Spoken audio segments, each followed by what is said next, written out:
જૂનાગઢમાં થયેલા ઘર્ષણ મામલે 31 લોકોની ઓળખ થઈ ગઈ છે।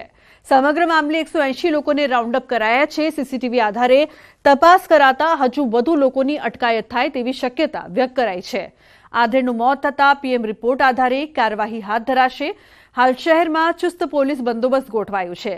ઉપરાંત મુસ્લિમ અગ્રણીઓ દ્વારા પણ શાંતિની અપીલ કરાઈ રહી છે। ગેબનશાહ પીરની દરગાહમાં જે નોટિસ મારેલ અને તે પછીના બનાવ બાદ જે પોલીસે આજે 151માં રજૂ કરેલા છે તેને 34/34ને આજે અમે જામીન આપવાની પ્રક્રિયા અત્યારે ચાલુ છે અને જામીન આપવામાં આવેલ છે। આજે બનાવ બન્યો એ ખરેખર દુઃખવાળો બનાવ છે અને કાયદાને હાથમાં નહીં લેવો જોઈએ અને આજે કાલે બન્યું એ ખરેખર દુઃખવાળી વાત છે અને અમારા મુસલમાન ભાઈઓને મારે વિનંતી છે કે ભાઈ સમજી વિચારી અને કામ કરજો અને શાંતિ જાળવજો। 30 से 16 तारीख को दी गई थी, उसमें डेट 14 है पर चिपकाया गया था, कल ही चिपकाया गया था।